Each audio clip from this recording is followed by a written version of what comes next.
प्यारे भाइयों और बहनों, सच्चे मसीह होने के लिए जो बातें मुझे और आपको बताई गई हैं वो हमारी जिंदगी में क्यों नहीं है?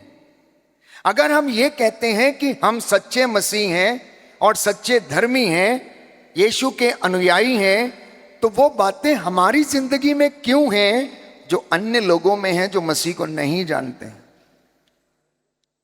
आपको समझ में आ रहा है मैं क्या कह रहा हूं? अगर हम ये कहते हैं कि हम सच्चे मसीह हैं तो वो बातें हम में क्यों हैं जो गैर मसीहों में हैं? उदाहरण के लिए, वो लड़ते हैं, हम भी लड़ते हैं। वो झूठ बोलते हैं, हम भी झूठ बोलते हैं। वो व्यभिचार करते हैं, हम भी करते हैं। वो नशे और ड्रग्स लेते हैं, हम में से भी कुछ लोग नशे और ड्रग्स लेते हैं। वो ईर्ष्या करते हैं, हम लोग भी ईर्ष्या करते हैं। वो घृणा करते हैं, हम लोगों में भी उसी प्रकार के भाव और इमोशंस जो हैं पनपते रहते हैं। तो अल्टीमेटली हम कैसे कह सकते हैं कि मैं और आप सच्चे मसीह हैं? जो बातें कलीसिया के बाहर हैं वही बातें कलीसिया के अंदर होती हैं। दलबंदी, लड़ाई झगड़े, मन मुटाव, एक दूसरे को नीचे गिराना, निंदा करना, दोष लगाना। तो अब ये मनन चिंतन का सवाल है। एक विशेष सवाल आप लोगों के लिए मनन चिंतन के लिए मैं छोड़ के जाऊंगा, देकर जाऊंगा कि आने वाले समय में आप अपने परिवार के साथ बैठकर इस विषय पर बातचीत करना, अपनी कलीसिया में, अपनी पल्ली में बैठ के ये बातचीत करना कि क्या हमारी पल्ली सचमुच में मसीह की अनुयायी है या नहीं? क्या वो चर्च के नियम के अनुसार चलती है या नहीं? क्या वो कलीसिया के नियमों के अनुसार व्यवहार करती हैं या नहीं? क्या हम बाइबल के अनुसार, यीशु मसीह की शिक्षा के अनुसार चल पाते हैं या नहीं? और यदि नहीं चल पाते हैं तो इसका मतलब ये है कि हम सच्चे ईसाई नहीं हैं, सच्चे मसीह नहीं हैं। ईसाई का मतलब ही है ईधन साही, मतलब ईसा के जैसा, ईसा के जैसे बोलने वाला, ईसा के जैसे सेवा करने वाला, ईसा के जैसे चलने वाला, ईसा के जैसे मनोभाव रखने वाला। ईसाई शब्द का अर्थ ही ये है कि ईसा के जैसा, ईसा के जैसा।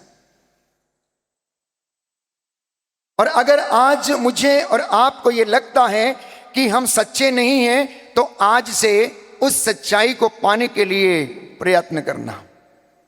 एक बहुत बड़ा सवाल है ये। हम जो अपने आप को ये कहते हैं और लोग हमसे ये कहते हैं कि ये शांति प्रिय लोग हैं, ये क्षमा करने वाले लोग हैं, ये बड़े दयालु लोग हैं, ये बड़ी सेवा करने वाले लोग हैं, लेकिन अगर हम अपने अंदर, अपने कबीले में, अपने समुदाय में झांक कर देखें तो कई बार हमें ऐसा महसूस होता है कि हम ईसा की शिक्षा पर खरे नहीं उतरते हैं। होता है कि नहीं होता है? आप इस बात से सहमत हैं कि नहीं हैं? तो ये बाइबल महोत्सव, साधना का जो आयोजन है, ये स्पिरिचुअल कन्वेंशन का जो आयोजन है, ये आपसे बातचीत करने का समय है। ये समय है उन बातों को अपनी जिंदगी में मनन चिंतन करके हम अपने जीवन को सुधारें। जहां गलतियां हैं, जहां कमजोरियां हैं, उसको हम क्या करें? प्रभु की कृपा मांगें और उसमें आगे बढ़ें। कोई झूठ बोलता है तो झूठ बोलना छोड़े, प्रयत्न करें, तपस्या करे, प्रार्थना करे, उपवास करे, अपने बच्चों को शिक्षा दे, तालीम दे। Hallelujah, hallelujah. दाहिना हाथ उठाकर अंगीकार करेंगे। हालेलुया। हे प्रभु यीशु, प्रभु यीशु, मुझे आपके जैसा मनोभाव प्रदान कीजिए। प्रदान कीजिए। मेरे परिवार को, मेरे बच्चों को आशीष प्रदान कीजिए। आशीष प्रदान कीजिए। Hallelujah, hallelujah, hallelujah, hallelujah. तो जब हम उस शिक्षा में बने नहीं रहते तो हम दुखों से, कष्टों से गुजरते रहते हैं। हम लोग सोचते हैं कि बाहर के देशों में, बाहर की दुनिया में या पड़ोसी के घर में अगर कुछ अच्छा हो रहा है तो वो लोग बहुत अच्छे हैं, वो लोग बहुत अच्छे हैं। जिन देशों की आप कल्पना करते हैं कि वहां पर इतनी तकनीक है, वहां इतना ज्यादा फैशन है, और ऐसे लोग वहां पर रहते, उठते बैठते खाते हैं, उनकी जिंदगी बहुत अच्छी है। लेकिन ऐसा है नहीं, ऐसा है नहीं। आज जहां पर आप रहते हैं, अगर आसपास की दुनिया पर नजर डालें तो हमें दिखता है हर तरफ लड़ाई है, झगड़ा है, शोषण है, चोरी है, डकैती है, धोखा है, फरेब है, हत्या है, दुख है, बीमारी है, अपंगता है। और कभी कभी ऐसा लगता है कि ये पूरा संसार जो है क्या है, बीमार पड़ा हुआ है। We feel sometimes that the whole world is habitually sick. जिससे मर्जी पूछो आप कैसे हैं, क्या बताएं भैया, क्या बताएं father ji, what to tell you father. इस तरीके के भाव उनके मन से आते हैं। इससे जाहिर यह होता है कि उस व्यक्ति के अंदर खुशी कितनी है, निराशा कितनी है, उदासी कितनी है। The very moment somebody comes and tells you, क्या करें फादर, ऐसा हो गया, ऐसा नहीं हो रहा है, ऐसा करना चाहते थे, ऐसा नहीं है। जो आपके पास है उसमें आप जी नहीं पाते हैं। इसलिए मैंने कहा, हमें ऐसा प्रतीत होता है, ऐसा महसूस होता है कि हमारी जिंदगी ऐसे ही चल रही है। किसी से पूछो कैसी चल रही है, कट रही है फादर जी। सही बात है कि नहीं, सही है कि नहीं? हाँ, अधिकांशता आपको ये बात सुनने को मिलेगी, कट रही है फादर जी। अरे भाई क्यों कट रही है, जी क्यों नहीं पा रहे हैं आप? इनफैक्ट हर एक मसीह को, हर एक व्यक्ति को अपनी जिंदगी को जीना चाहिए, क्योंकि मसीह ने हमको जीना सिखाया है, उसने हमको चलना सिखाया, उसने हमको उठना बैठना बोलना सिखाया। इसलिए परमेश्वर का वचन ये कहता, ओ इज़राइल, ओ यूदा, जब तू बालक था तुझे मैंने तेरा नाम लेकर बुलाया, तुझे मैंने अपनी गोद में उठा के रखा, और मैं तेरे बाल पक जाने तक, तेरे बुढ़ापे तक मैं ऐसा ही करता रहूंगा। चाहे तू जितना मर्जी बेवफा हो जा, लेकिन मैं अपनी वफाई तेरे साथ कभी नहीं भूलूंगा, मैं तेरे प्रति ईमानदार रहूंगा। कहता है चाहे पहाड़ चल जाए, पहाड़ियां डावाडोल हो जाएं, लेकिन मैं तुझसे दूर नहीं होऊंगा, मेरा प्रेम तेरे लिए कम नहीं होगा। ये तुझ पर तरस खाने वाले तेरे यहोवा परमेश्वर, इब्राहिम, इसहाक और याकूब के परमेश्वर का ये कहना है, जो शपथ तेरे पूर्वजों से खाई गई थी, उस शपथ के प्रति मैं ईमानदार रहूंगा। इसलिए मलाकी के ग्रंथ में वो कहता है, अध्याय 2 पद संख्या 10 और उससे आगे, मैं परमेश्वर कभी नहीं बदलता हूं, मैं सदा एक रूप रहता हूं। तुम बदलते हो, तुम झूठ बोल जाते हो, तुम मुकर जाते हो। कहता है मुझे इस बात में परख कर देख लो। Hallelujah, hallelujah. ये वचन मैं आपके साथ पढ़ना चाहता हूं। जिनके पास बाइबल है खोले, मलाकी का ग्रंथ अध्याय 3 पद संख्या 6 और उससे आगे हम पढ़ेंगे। अध्याय 3 पद संख्या 6 और उससे आगे लिखा है, मैं प्रभु ईश्वर बदलता नहीं, इसलिए याकूब की संतान तुम्हारा विनाश नहीं हुआ। अपने पूर्वजों के समय से तुम मेरी विधियों की अवहेलना कर उसका पालन नहीं करते आए हो। तुम मेरे पास लौट कर आओ तो मैं तुम्हारे पास लौटूंगा, तुम मेरे पास लौट कर आओ तो मैं तुम्हारे पास लौटूंगा। यह विश्वमंडल के प्रभु की वाणी है। तुम पूछोगे हम कैसे लौटें, क्या मनुष्य ईश्वर को ठग सकता है? फिर भी तुम मुझको ठगते हो। तुम फिर पूछोगे हम किस प्रकार तुझे ठग रहे हैं? तुम दशमांश और भेंटों में मुझे ठग रहे हो। तुम पर, हाँ तुम्हारे सारे राष्ट्र पर श्राप लगा है, क्योंकि तुम मुझे धोखा दे रहे हो। तुम पूरा दशमांश और भेंटे मेरे भंडार के पास लाओ, जिससे कि मेरे घर में भोजन रहे। विश्वमंडल का प्रभु ये कहता है, इसमें मुझे परख लो, मैं अपने बादलों को आज्ञा दूंगा और तुम पर भरपूर वर्षा की आशीष प्रदान करूंगा। मैं तुम्हारे लिए टिड्डियों को भी कड़ी आज्ञा दूंगा कि वे तुम्हारी भूमि की उपज नष्ट ना करें, जिससे दाखबारियों की सफल दाखलताएं अच्छे फल देती रहें। विश्वमंडल का प्रभु ये कहता है, सभी राष्ट्र तुमको धन्य कहेंगे, क्योंकि तुम्हारा देश एक मनोहर देश होगा। बोलो आमेन, आमीन, हालेलुया। हालेलुया। यीशु की स्तुति हो, यीशु की यीशु स्तुति को हो। धन्यवाद। यीशु को धन्यवाद। Hallelujah, hallelujah. हालेलुया। ये उसका वादा है। कहता मैं शपथ खाकर तुमसे कहता हूं, मैं अपने बादलों को आदेश दूंगा तुम पर आशीष की वर्षा करें। टिड्डियों को आदेश दूंगा कि तुम्हारी फसलें ना चाटें, उसे ना खाएं, उसे नष्ट ना करें। ये टिड्डियां क्या हैं? रोग, बीमारी, असफलता और हमारे जीवन में कष्ट, परेशानियां, सफरिंग्स, असफलता, ये टिड्डियां इस रूप में हमारी जिंदगी में आती हैं। बच्चों की जिंदगी में नशे की लत, गलत रिश्तों की लत, मोबाइल की लत, समय नष्ट करना और अपनी जीवन को और जीवन की महत्वपूर्ण बातों को प्राथमिकता नहीं देना, इसके कारण वो अपनी जिंदगी को नष्ट करने लगते हैं। और प्रभु कहता है कि तुम अभी भी मेरे पास लौट कर चले आओ। लेकिन कहता है जितना मैंने इनको अपने पास आने के लिए आह्वान किया, उतना ये मुझसे दूर चले गए, दूर चले गए, दूर चले गए। तो मैं ये कह रहा था कि क्यों हमारी जिंदगी, हमारा समाज, हमारा संसार हमको हैबिचुअली सिक नजर आता है। जिससे पूछो उसकी जिंदगी में कुछ खुशी नजर नहीं आती। अधिकांशतः मनुष्य दुख का अनुभव ज्यादा करता है और जो उसके पास है वो उसे जी नहीं पाता है। जानते हैं क्यों? क्योंकि या तो इंसान भूतकाल में जीता है और या भविष्य काल में जीता है। Either he is living in past और he is thinking about future. Nobody is trying to live in present. यीशु ने इसलिए कहा आज की मुसीबत आज के लिए काफी है, इसलिए तुम ईश्वर से प्रार्थना करो, कल की चिंता मत करो, कल अपनी चिंता स्वयं कर लेगा।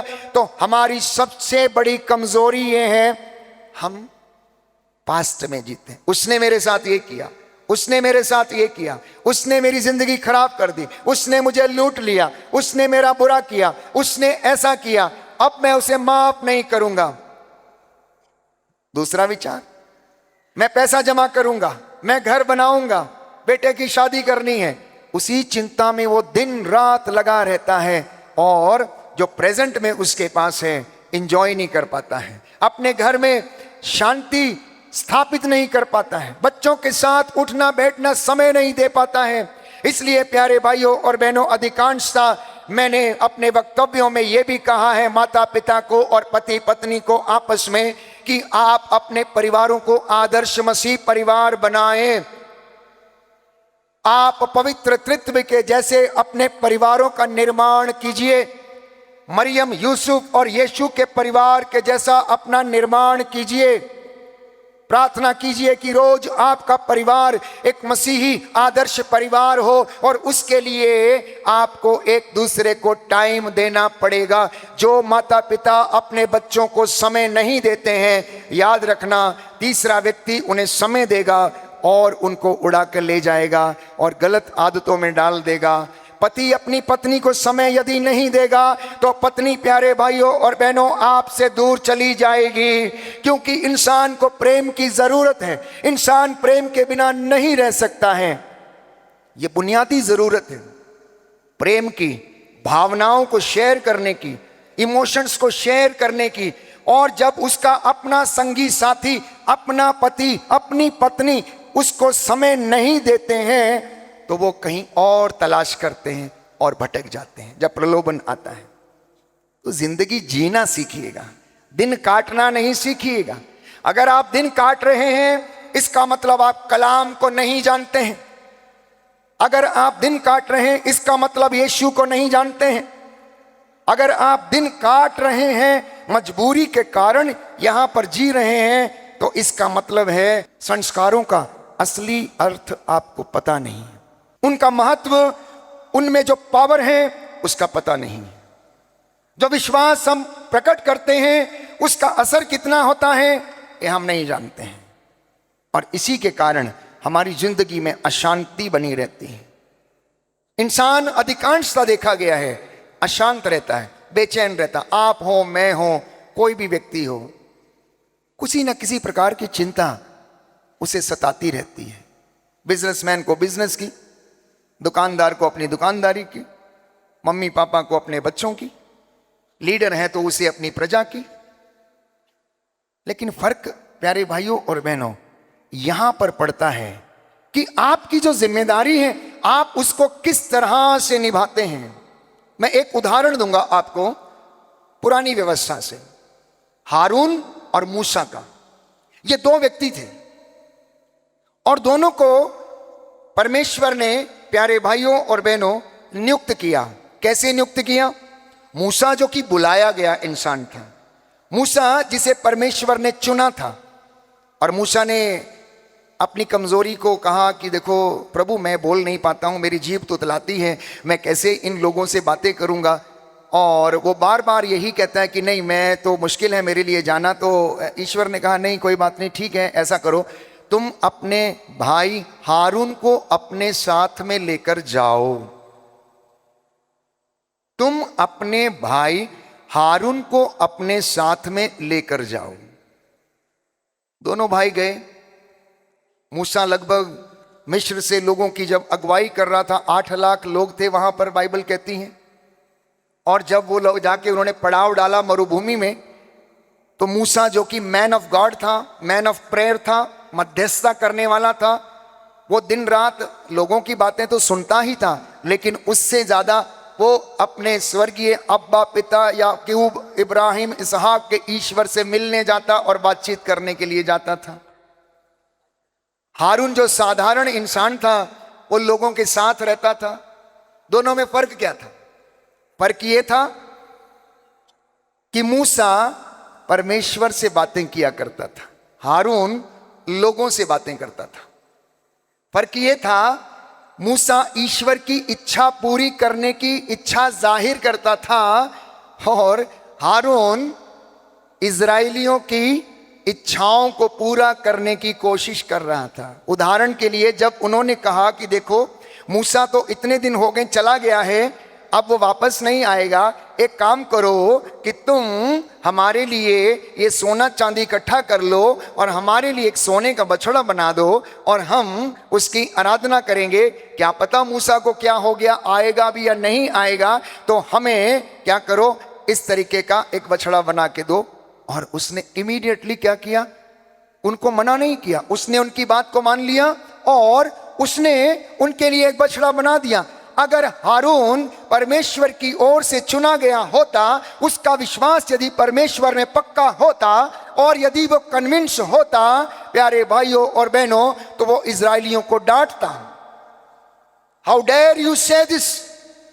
लेकिन हारून ने बोला नहीं, उसने लोगों की इच्छाओं को पूरा किया, लोगों की जरूरतों का ध्यान दिया। उसने परमेश्वर की आज्ञा को ध्यान में नहीं रखा। उसने उन विधान की पाटियों पर लिखे गए आदेशों का पालन नहीं किया और उसने अपने आप को लोगों के हाथ में दे दिया। इसलिए जब आप जरूरत से ज्यादा लोगों की इच्छाओं का ध्यान रखते हैं तो आप परमेश्वर से दूर हो जाते हैं। लेकिन आप अगर परमेश्वर से जुड़े हुए हैं मूसा की तरह, तो प्यारे भाइयों और बहनों, परमेश्वर आपको कभी भी नहीं छोड़ेगा। इसलिए हम एक सुंदर गीत गाते हैं कि जैसे मैं मूसा के साथ था तेरे भी रहूंगा, बशर्ते कि तू मेरे साथ रहे। और वहां पर अशांति ही अशांति रहती है। और आपको पता है कि मूसा जब पहाड़ी से नीचे आता है, पाटियां लेकर आता है, देखता है कि हारून ने क्या किया है। हारून ने उनके लिए एक बछड़ा बना दिया और उसकी आराधना कर रहे, गा रहे हैं, स्तुति कर रहे हैं। मूसा को गुस्सा आया, क्रोध आया, विधान की पाटियां उसने जमीन के ऊपर दे मारी और उसके 2 टुकड़े हो गए और उससे कहा, ये तुमने क्या किया है? और हारून कहने लगता, महोदय आप क्रोध ना करें, आप तो जानते हैं कि मनुष्य का हृदय बचपन से बुराई की ओर है। लेकिन हारून का यह कर्तव्य बनता था कि उन्हें डांटे, उनसे बोले, लेकिन उसने ऐसा नहीं किया। यही काम बाइबल हमें बताती है, एली जो याजक था मंदिर में, उसने भी ऐसा ही किया। एली के बेटे याजक थे, वो मंदिर में पूजा किया करते थे, यज्ञ चढ़ाया करते थे, बलिदान अर्पित किया करते थे।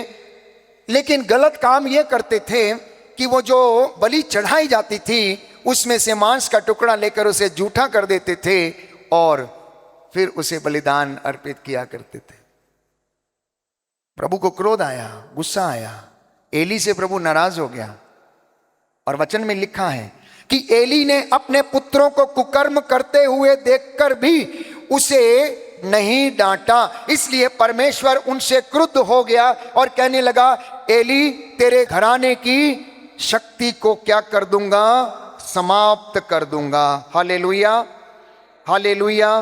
यीशु की स्तुति हो, यीशु को धन्यवाद, यीशु की आराधना हो, यीशु की महिमा हो, यीशु को धन्यवाद। Hallelujah, hallelujah, hallelujah. आइए प्रभु यीशु मेरे दिल में, मेरे जीवन में, मेरे परिवार में आशीर्वाद दीजिए। आमीन। सामुएल का पहला ग्रंथ अध्याय 2 पद संख्या 30 से मैं आपके लिए पढ़ूंगा।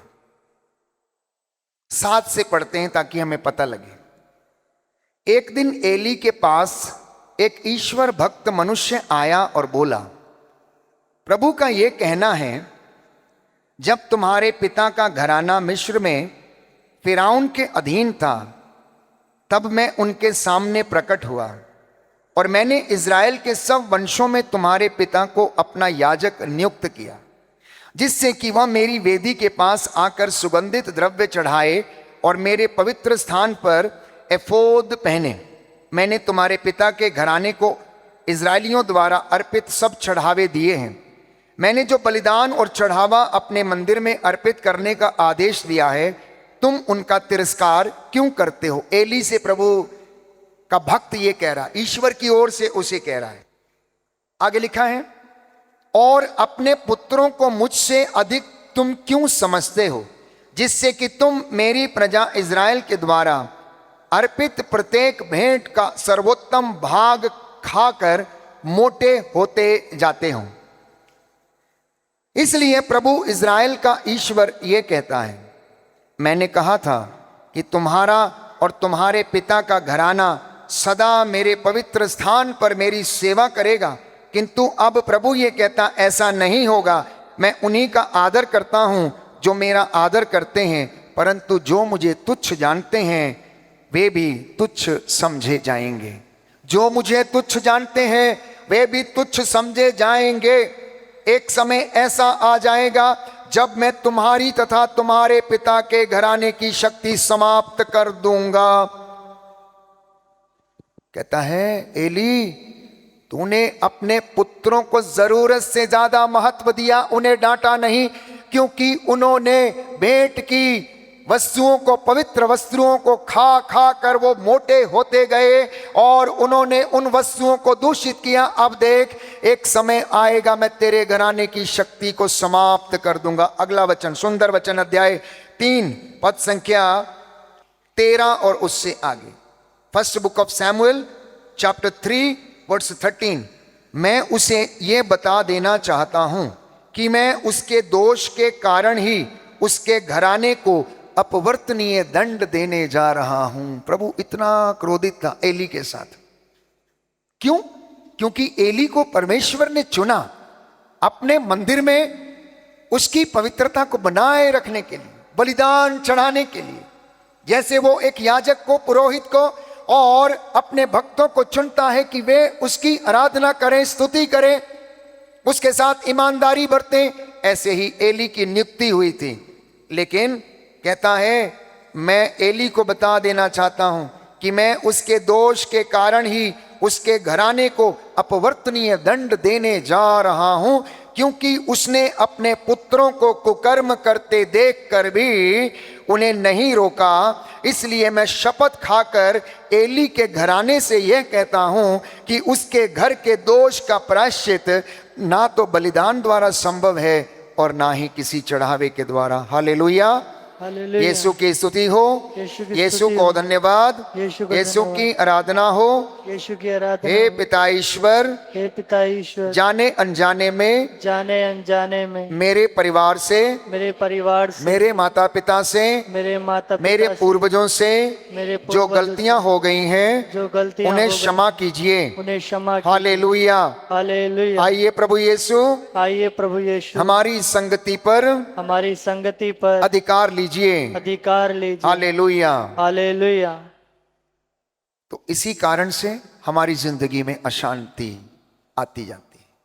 अशांति के कारण अनेक हो सकते हैं। हो सकता पारिवारिक समस्या है, हो सकता आर्थिक तंगी है, हो सकता पति पत्नी में मनमुटाव है, हो सकता है आप अपने अधिकारी के साथ ज्यादा अच्छे से व्यवहार नहीं कर पाते हैं या आपको उनसे कोई शिकायत है, हो सकता है आपसी रिश्तों में खटास होती है, हो सकता है कि व्यक्तिगत जीवन में अपेक्षाएं पूरी नहीं होती हैं, हो सकता है कि हम किसी चीज के लिए एस्पायर कर रहे हैं या हम सोच रहे हैं कि हमें मिलेगी लेकिन मिलती नहीं है, तो हमारी जिंदगी में अशांति आ जाती। हो सकता है हमारी जरूरतें बहुत ज्यादा हैं लेकिन आय बहुत कम है।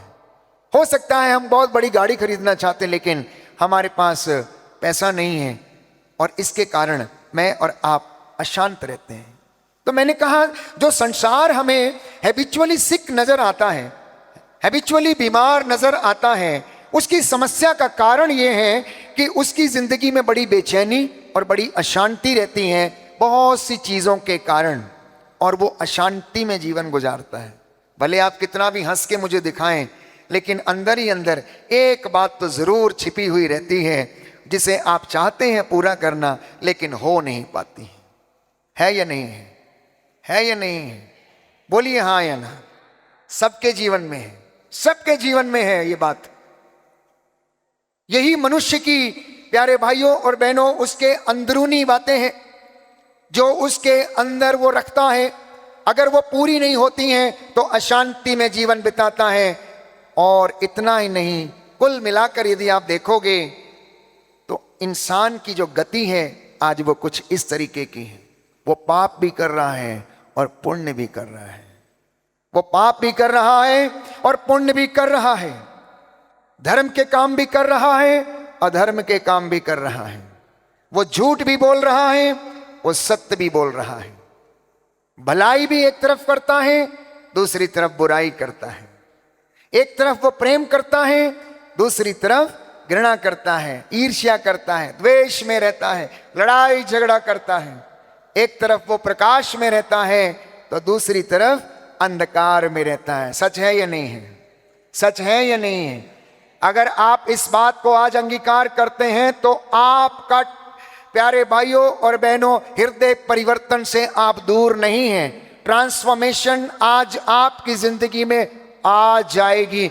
जिस दिन आपको ये समझ आ जाएगा कि मैं ये भी कर रहा हूं, ये भी कर रहा हूं, ये भी कर रहा हूं, वो भी कर रहा हूं, इसीलिए मेरी जिंदगी में अशांति है। कोई एक काम करना, एक नाव पर पैर रखना, एक रास्ते पर चलना और आपकी जिंदगी में आशीष ठहरेगी। और अगर मैं इसे एक वाक्य में समअप करना चाहूं तो ऐसा लगता है कि इंसान की जिंदगी में स्टेबिलिटी नहीं है।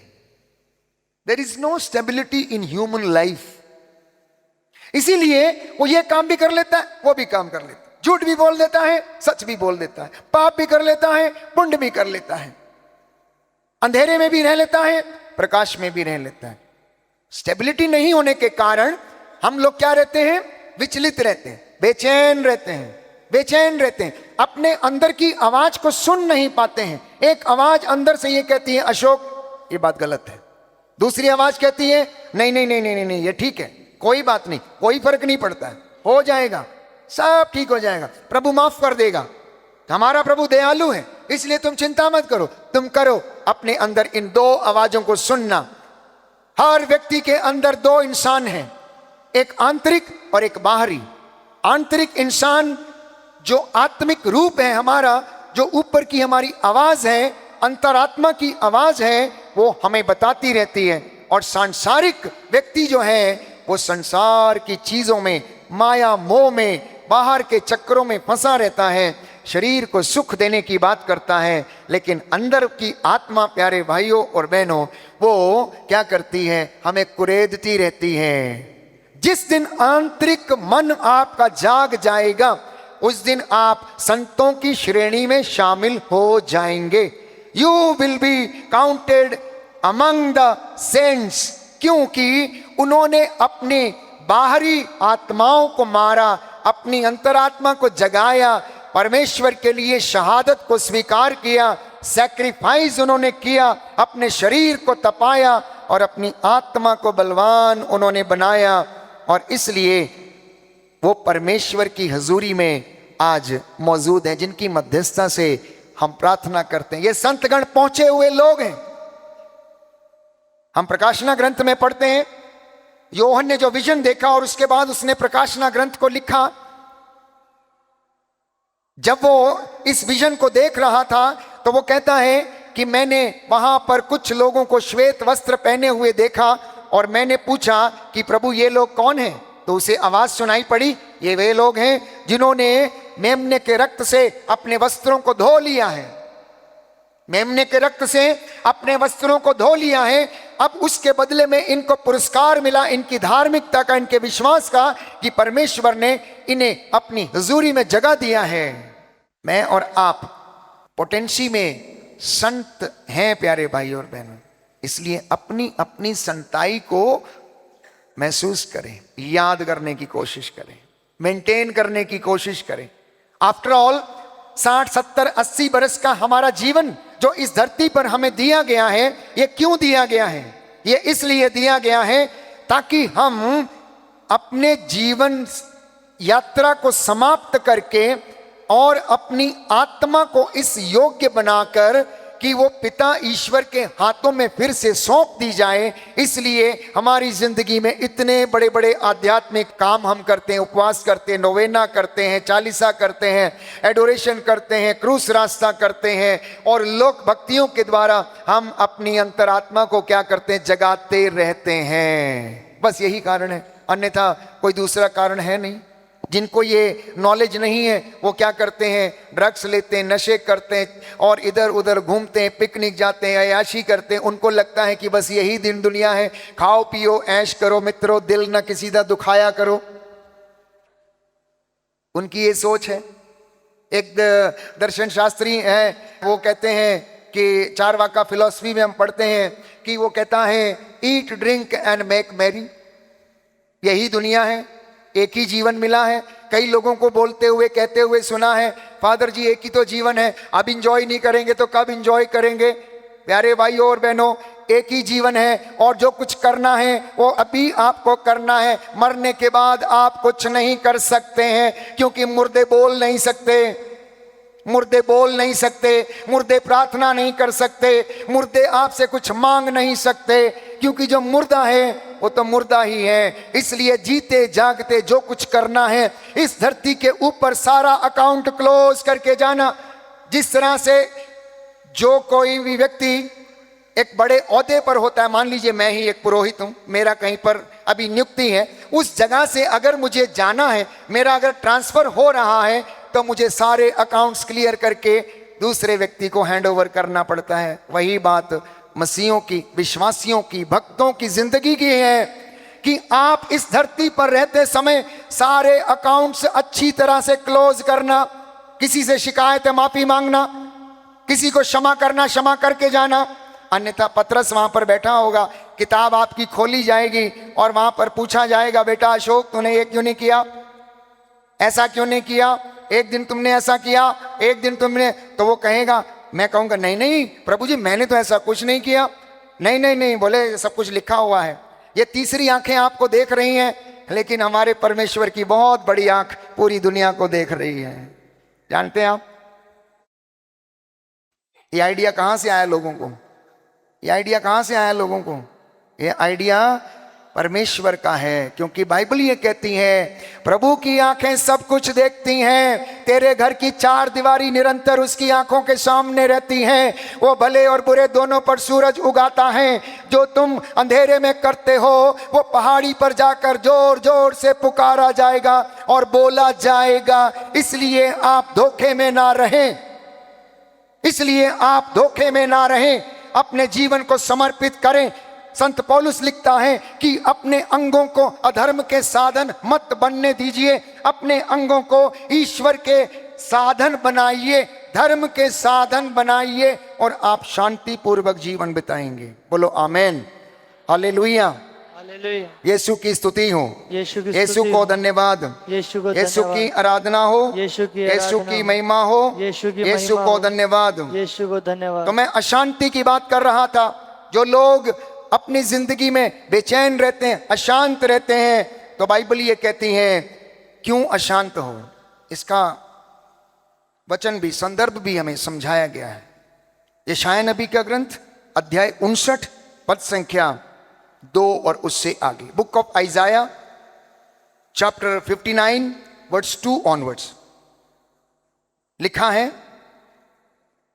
किंतु तुम्हारे अधर्म ने तुमको ईश्वर से दूर किया, तुम्हारे पापों ने ईश्वर को तुमसे विमुख कर दिया है, इसलिए अब वो तुम्हारी नहीं सुनता है। कुछ लोग कहते हैं कि प्रभु हमारी प्रार्थना नहीं सुनता, हमारी बात नहीं सुनता है।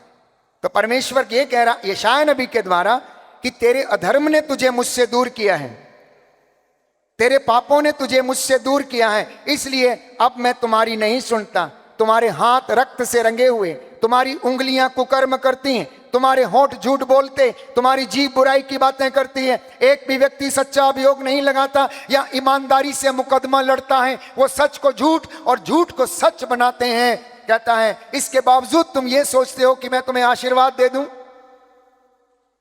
ये पवित्र ग्रंथ की बातें हैं, मेरी अपनी मनगढ़ंत बातें नहीं है।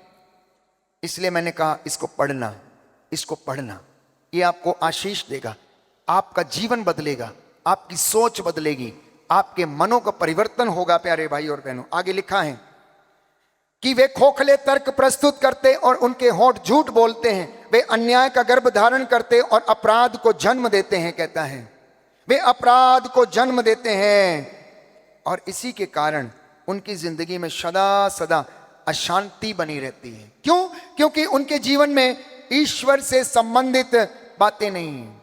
और एक विशेष कारण हमारी जिंदगी में अशांति का, बाइबल ये कहती है भजन संहिता 107 पद संख्या 17, मैंने आप वचन ये आपके लिए पढ़ा था कि हम लोग हैबिचुअली सिक हो जाते हैं, बीमार हो जाते हैं। क्यों होते हैं?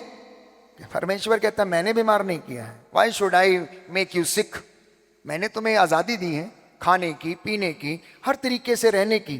तुम अपनी आंखों की अभिलाषा पूरी करो, लेकिन याद रखो तुमसे तुम्हारे आचरण का लेखा मांगा जाएगा।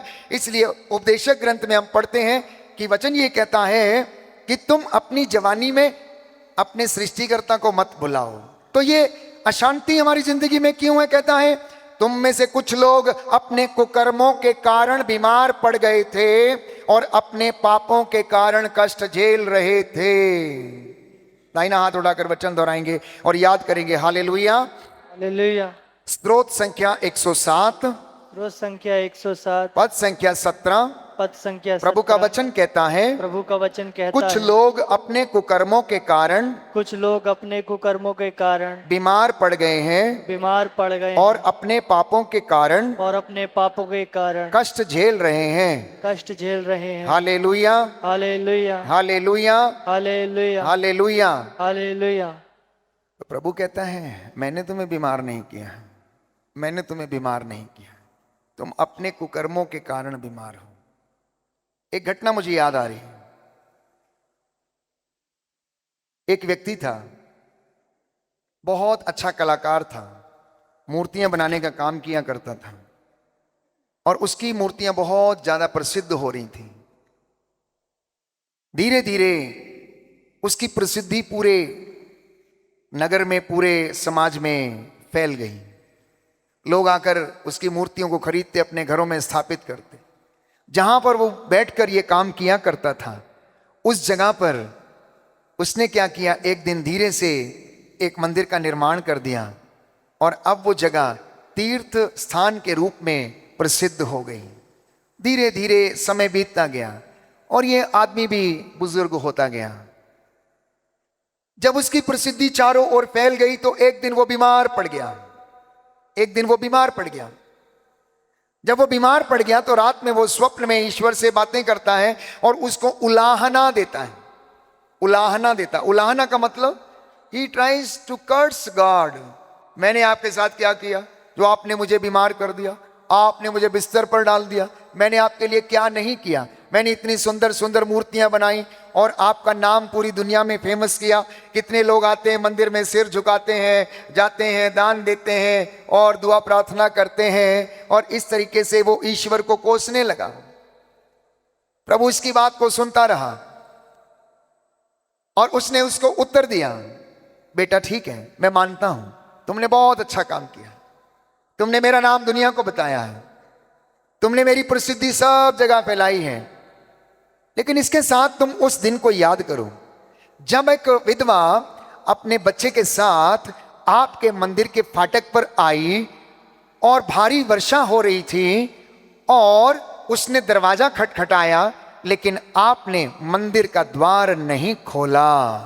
आपने उससे ये कहा कि अब तो समय पूरा हो चुका है, अब कल जब मंदिर का गेट खुलेगा तब तुम यहां पर आना। और वो बेचारी अपने उस बच्चे को लेकर बरसात में घूमती रही। कहता और एक बात याद करो, एक बालक आपके घर में आया, मंदिर में आया और उसने आपसे भोजन मांगा।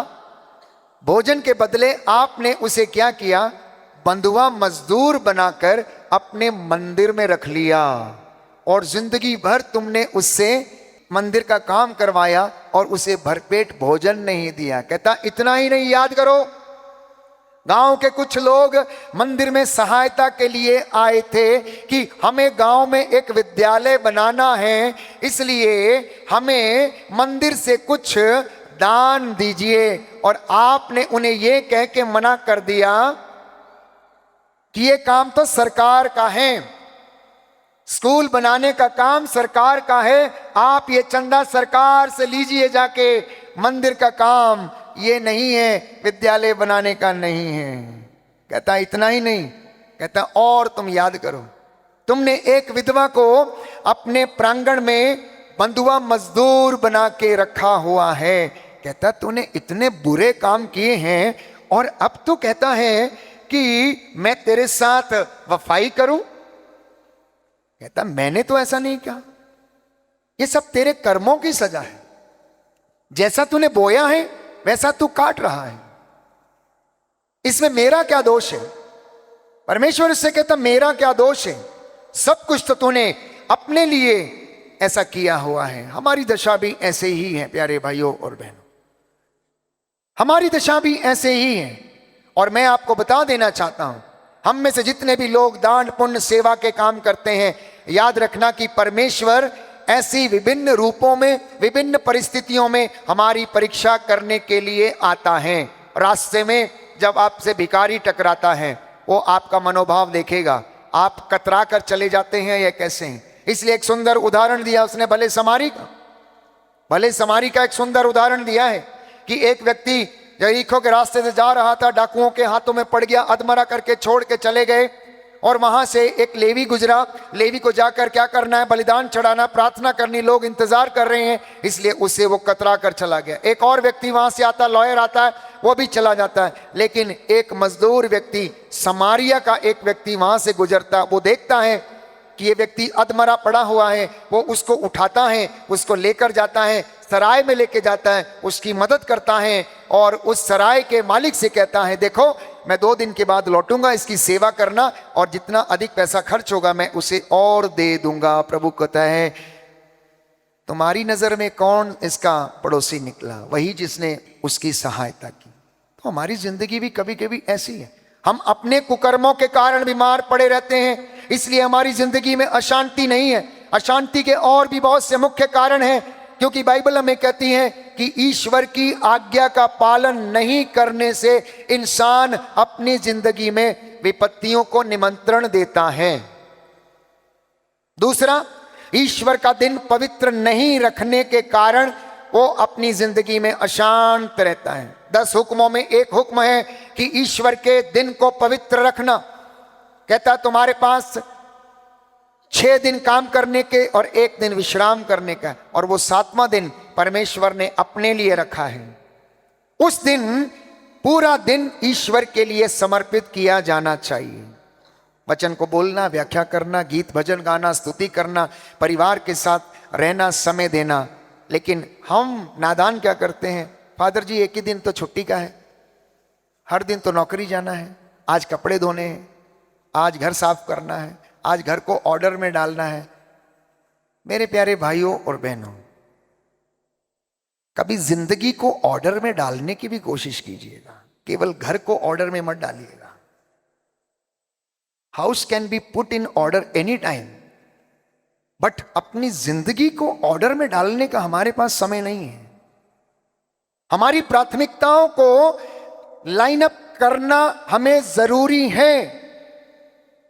और अशांति जिंदगी में इसीलिए है क्योंकि हमारी प्रायोरिटीज जो है बिगड़ी हुई हैं, प्राथमिकताएं जो है बिगड़ी हुई हैं। जो काम बाद में करना है पहले करते हैं, जो काम पहले करना है वो हम बाद में करते हैं। इसलिए हमारी जिंदगी में अशांति है।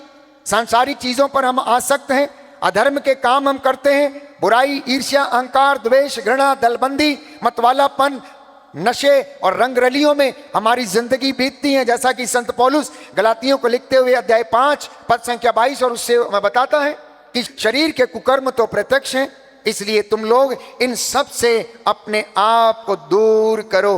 कहता है जीवन में धार्मिक मूल्यों की कमी हो चुकी है, जीवन में धार्मिक मूल्यों की कमी हो चुकी है। The righteous values, the religious values, वो हमारी जिंदगी में, इंसान की जिंदगी में कम हो चुके हैं। इसलिए प्यारे भाइयों और बहनों, इंसान पाप करता है, इंसान वासना का शिकार रहता है, क्योंकि बाइबल हमें बताती है कोई भी अच्छा नहीं है। संत पौलुस रोमियो को लिखते हुए अध्याय 3 पद संख्या 23 में यह कहता है सबने पाप किया है, सब ईश्वर की महिमा से वंचित हैं। सबने पाप किया है, सब ईश्वर की महिमा से वंचित हैं। Hallelujah, hallelujah. यीशु की स्तुति हो, यीशु की स्तुति हो, यीशु को धन्यवाद, यीशु को धन्यवाद, यीशु की आराधना हो, यीशु की आराधना यीशु हो, की महिमा हो, यीशु की यीशु महिमा को हो, धन्यवाद। यीशु को धन्यवाद। Hallelujah, hallelujah, hallelujah. हालेलुया। तो लिखा है गलातियों का पत्र अध्याय 5 पद संख्या 15 और उससे आगे, यदि आप लोग एक दूसरे को काटने और फाड़ डालने की चेष्टा करेंगे तो सावधान रहें, कहीं ऐसा ना हो कि आप एक दूसरे का सर्वनाश करें, आप एक दूसरे का सर्वनाश करें। आगे लिखा है मैं ये कहना चाहता हूं, आप लोग आत्मा की प्रेरणा के अनुसार चलेंगे तो शरीर की वासनाओं को तृप्त नहीं करेंगे। शरीर तो आत्मा के विरुद्ध इच्छा करता है और आत्मा शरीर के विरुद्ध इच्छा करता है, ये दोनों एक दूसरे के विरोधी हैं। इसलिए आप जो चाहते हैं वो नहीं कर पाते हैं। और यदि आप आत्मा की प्रेरणा के अनुसार चलते हैं तो संहिता के अधीन नहीं हैं। शरीर के कुकर्म प्रत्यक्ष हैं, अर्थात व्यभिचार, अशुद्धता, लंपटता, मूर्ति पूजा, जादू टोना, बैर, फूट, ईर्ष्या, क्रोध, स्वार्थपरता, मनमुटाव, दलबंदी, द्वेष, मतवालापन, रंगरलियां और इस प्रकार की और कई बातें हैं। कहता है जैसा कि मैं आप लोगों को पहले भी बता चुका हूं, बस इन्हीं के कारण इंसान की जिंदगी में अशांति रहती है, इन्हीं के कारण इंसान की जिंदगी में बहुत सारी समस्याएं प्यारे भाइयों और बहनों पनपती रहती हैं। तो बात यहां आप मुझसे सवाल पूछेंगे कि फादर जी हमें बताइए कि हम इससे कैसे बचें, आखिर ये चीज आती कहां से, क्यों हमारी जिंदगी में ऐसा होता है कि हम पाप की ओर ज्यादा हमारा आकर्षण होता है, पाप की ओर ज्यादा आकर्षण हमारा होता है। अब चलते हैं थोड़ा उत्पत्ति ग्रंथ में। आदम और हवा, आदम और हवा को परमेश्वर ने बनाया, अपने प्रतिरूप बनाया और उनको अपना प्रतिरूप दिया और उनको अदन वाटिका में रखा। अदन वाटिका में रोज परमेश्वर उनके साथ आता, बातचीत करता, टहलता, हालचाल पूछता था और उसके बाद उनको ब्लेस करता, मिलके वो चला जाता था। एक दिन क्या हुआ कि शैतान, जिसका नाम इबलीस है, वो आदम और हवा के इस खुशी को देखकर रह नहीं पाता है कि आखिर आदम और हवा इतने खुश कैसे रह सकते हैं, क्योंकि जो स्थान पहले इबलीस का था अब वो स्थान आदम और हवा को परमेश्वर ने दे दिया था। क्यों? क्योंकि इबलीस जो स्वर्गदूत था जिसने ईश्वर के साथ स्वर्ग में विद्रोह किया था, उसके विद्रोह के कारण ईश्वर ने उसको 1/3 स्वर्गदूतों के साथ पृथ्वी पर पटक दिया। बाइबल में तो ऐसा ही लिखा है कि उसने 1/3 स्वर्गदूतों के साथ इब्लीस को धरती पर पटक दिया। अब ये अदन वाटिका कहां बनाई गई थी? धरती के ऊपर। अब ये वहां पर घूमता फिरता चक्कर लगाता है, आदम और हवा को देखता है कि आदम हवा इतने खुश नसीब हैं कि जैसे पहले मैं ईश्वर के साथ रहता था, अब आदम और हवा ईश्वर के साथ रहते हैं। इनकी जिंदगी में इतनी खुशी क्यों है? He cannot bear that happiness of Adam and Eve. Therefore वो क्या करता है? आदम और हवा को ईश्वर से अलग करने की कोशिश करता है। वो प्लान करता है, षड्यंत्र रचता है कि किस तरीके से इनको बहकाया जाए, किस तरीके से इनको प्रलोभन में डाला जाए, किस तरीके से इनके ईश्वर से इनको अलग किया जाए। और वो जाता है, अदन वाटिका के चक्कर लगाने लगता है और वो देखता है हेवा बहुत सुंदर है। और आपको मालूम है, फिलिपियों के पत्र में हम पढ़ते हैं, बाइबल हमें बताती है कि शैतान स्वर्गदूत होने का स्वांग रचता है। शैतान स्वर्गदूत होने का स्वांग रचता है और इसी तरीके से बहरूपिया बनके वो जाता है और हेवा को प्रलोभन में डालने की कोशिश करता है। कहता, ए हेवा मेरी बात सुन ना, ए हेवा अरे इधर तो आ, मैं नहीं आऊंगी, जाओ जाओ जाओ यहां से जाओ। अरे सुन तो, मैं कुछ कर थोड़ी रहा हूं। See the technique. पहली बार कोई किसी के प्यार के चक्कर में जब पड़ता है ऐसी बातें करता है। मैं कुछ करने थोड़ी जा रहा हूं, मैं तुमको छूने थोड़ी जा रहा हूं। Come on sit, we will sit and talk, come we will go for tea, आओ हम होटल चलते हैं, हम चाय पे चलते हैं। होता है कि नहीं होता है? होता है कि नहीं होता? यस और नो बोलना। जितने लोगों के साथ हुआ यस और नो बोलना। हिम्मत है बोलने की? हाँ, अब उनको याद करना, ऐसे लोगों को आप याद करना जिन्होंने आपको इस तरह से बहलाने की कोशिश की। मैं कुछ कर थोड़ी रहा हूं, बात ही तो कर रहे हैं। बात करने में क्या समस्या है? नथिंग। फोन करने में, बात करने में क्या समस्या है? शैतान कोशिश करता है, बहकाने की कोशिश करता है। Eve tries to resist 1 time, 2 time, 3 time, 4 time, 5 time। और मैं समझता हूं, if you read in between the lines, अगर हेवा सचमुच में प्रभु के प्रतिरूप में थी और उससे ईश्वर से प्यार करती थी, तो उसने एक बार नहीं सैकड़ों बार इब्लीस को यह बोला होगा कि नहीं, हमें यह मनाही है, हम ऐसा नहीं कर सकते, हमारी आज्ञाएं, मेरी वोकेशन इस बात की इजाजत नहीं देती है। लेकिन उसने बार बार उसको प्रलोभन दिया और अंत में एक दिन उसे फंसाया। अच्छा चल एक बात बता, ईश्वर ने तुझसे क्या बोला है? क्या बोला है ईश्वर ने तुझसे? What has he told you? और उसने उसको बोला कि उसने कहा है कि तुम बगीचे के सारे पेड़ों के फल खा सकते हो, लेकिन बीचों बीच लगा हुआ वृक्ष का फल तुम नहीं खाना। बोले क्यों? बोला है अगर तुम उसे खाओगे तो तुम मर जा। अरे पगली, अरे पगली, कितनी नादान है तू, ऐसा थोड़ी ही है।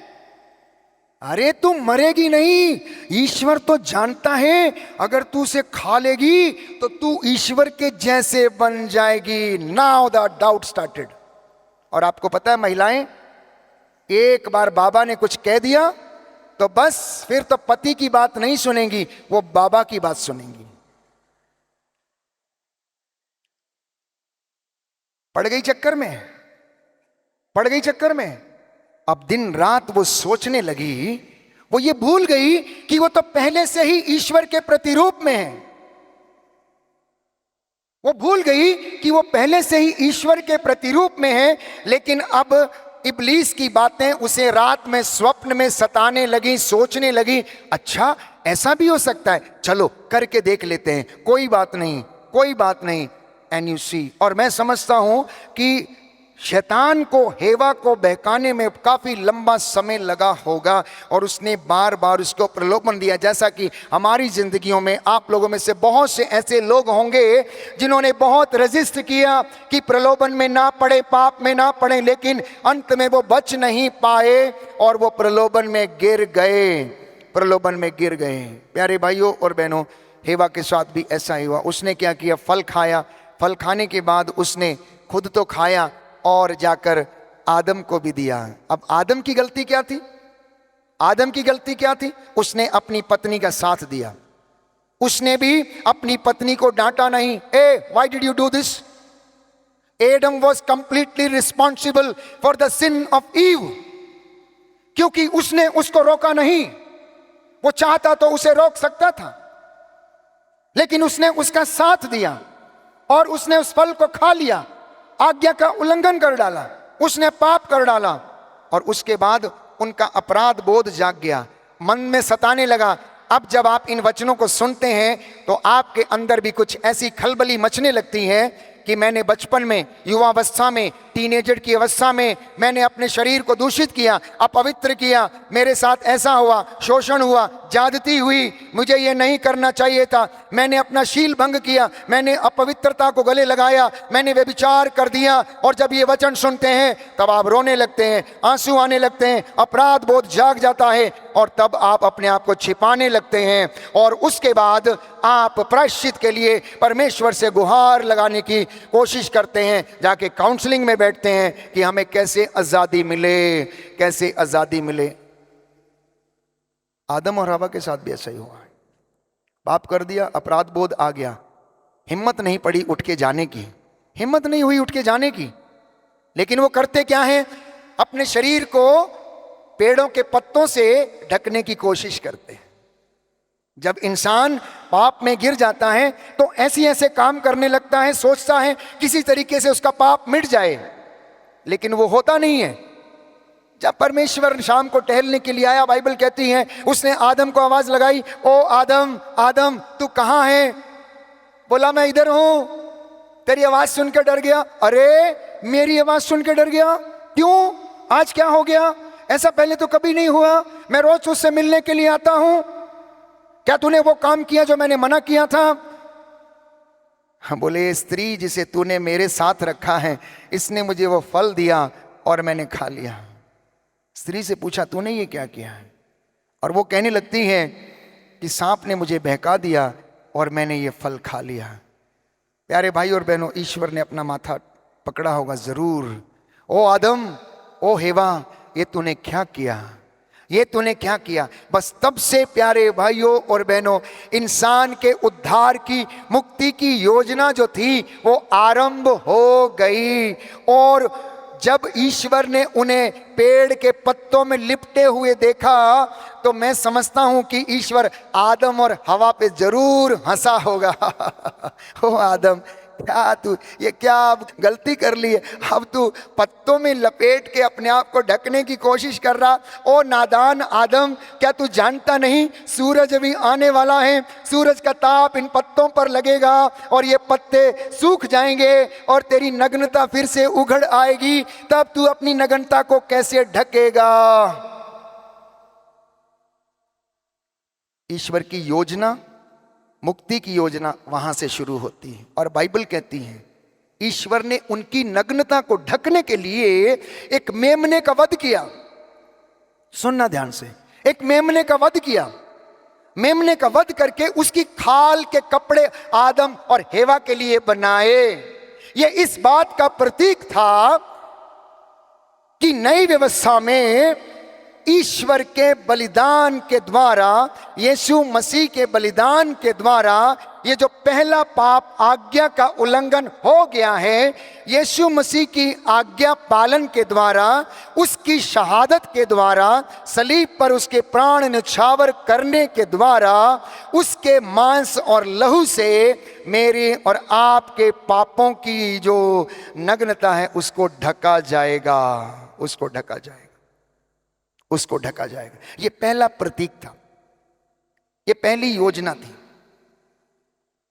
अब आप पति पत्नी, अपने घर के वो आदम और हेवा हैं। You are an Adam and Eve. अगर हम ये कहते हैं कि कलीसिया घरेलू कलीसिया है, तो मुझे और आपको प्यारे भाइयों और बहनों ये भी समझना है कि सृष्टि को चलाते रखने के लिए परमेश्वर ने आप दोनों लोगों को जोड़ा है।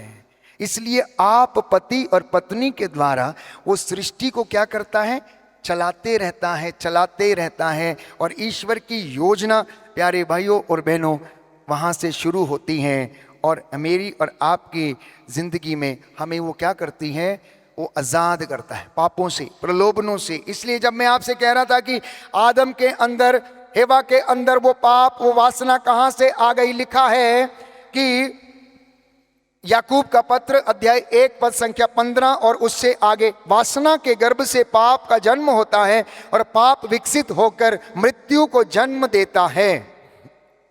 पाप विकसित होकर मृत्यु को जन्म देता है। कहां से आता है ये पाप? वासना के गर्भ से आता है। वासना कहां से आती है? आंखों के रास्ते प्रवेश करती है और हमारे शरीर को क्या करती है? प्रलोभन में डालती है। जब हम आंखों से देखते हैं तो हम किसी की सुंदरता के प्रति आसक्त हो जाते हैं, किसी के शरीर के प्रति आसक्त हो जाते हैं, क्योंकि वासना हमारे शरीर में भरी हुई है, आंखों के रास्ते प्रवेश करती हैं। दाऊद के मन में भी, उसने जब बेतशेबा को देखा, उरिया की पत्नी को देखा, वो नहा रही थी गुसल खाने में, उसको देखते ही उसके अंदर वासना जाग उठी। इसलिए कई बार मैं समझता हूँ अंधे होना ज़्यादा अच्छा है, क्योंकि अंधे हैं तो हम शायद पाप नहीं करेंगे, आसक्त नहीं होंगे, आसक्त नहीं होंगे। तो शरीर में जो पाप उत्पन्न होता है वो वासना के गर्भ से होता है। इसलिए प्यारे भाइयों और बहनों, अब आप पूछेंगे ऐसा क्यों होता है फादर जी, हमें बताइए। तो बाइबल कहती है, रोमियो का पत्र अध्याय 8 पद संख्या 7, शरीर की वासना आत्मा के प्रतिकूल है, वो ईश्वर के अधीन नहीं होती और हो भी नहीं सकती। वो ईश्वर के अधीन नहीं होती और हो भी नहीं सकती हैं। इसका यही कारण है क्योंकि समस्त सृष्टि ऐसे करा रही है मानो कि जैसे प्रसव पीड़ा के दौरान स्त्री कराती है। हालेलुया, यीशु की स्तुति हो। जोर से बोलिए दाहिना हाथ उठाकर, यीशु की आराधना हो, यीशु की आराधना हो, यीशु की महिमा हो, यीशु की यीशु महिमा को हो, धन्यवाद, यीशु को धन्यवाद। Hallelujah, hallelujah, hallelujah, hallelujah, hallelujah. Hallelujah. तो इस वक्तव्य की एक आखिरी बात मैं आपसे कहना चाहता हूं और वो ये है, लाइन अप योर प्रायोरिटीज। अपनी प्राथमिकताओं को आप सूचीबद्ध करिए, क्रमबद्ध करिए। मतलब जो काम पहले करना है पहले कीजिए। पहले काम करना क्या? वचन को पढ़ना, ईश्वर को प्रथम स्थान देना, उसको अपना गुरु, अपना प्रेमी मानना और उसको भक्त के जैसे जीवन व्यतीत करना। ना केवल भक्त, जब आप भक्त बन जाते हैं तो शिष्य बनना। जब आप भक्त बन जाते हैं शिष्य बनना, और जब आप शिष्य बनते हैं तो शिष्य की जिम्मेदारियां बढ़ जाती हैं, भक्त की जिम्मेदारी बढ़ती नहीं। भक्त करे ना करे, लेकिन अगर शिष्य है तो उसे आज्ञा पालन करना पड़ेगा। भक्त के लिए ऐसा कोई जरूरी नहीं है, वो कर सकता नहीं, लेकिन अगर आप शिष्य बनते हैं, if you become disciple, that means you need to be obedient, because obedient protects. तो एक शिष्य के लिए जरूरी होता है कि वो उसकी आज्ञा का पालन करे। और जब आप शिष्य बन जाते हैं तो उसके बाद प्यारे भाइयों और बहनों, आप मार्टर बनने की कोशिश करें, मार्टर, शहीद होने की कोशिश करें। और जब आप शहीद बनते हैं, naturally you will be transformed and वो आप ईश्वर के घर में, वहाँ पर आपको जगह मिलेगी और आप संतों की श्रेणी में आ जाएंगे। आंखों को बंद करें, आंखों को बंद करें। ये पवित्र समय हमने वचन सुना है, प्रभु ने हमसे बातें की हैं और वो हमें आशीर्वाद प्रदान करे। प्रभु यीशु का पाक कलाम, उसका पवित्र लहू हम सभी लोगों को सिर से लेकर पांव की तलियों तक मसा प्रदान करे। आमीन।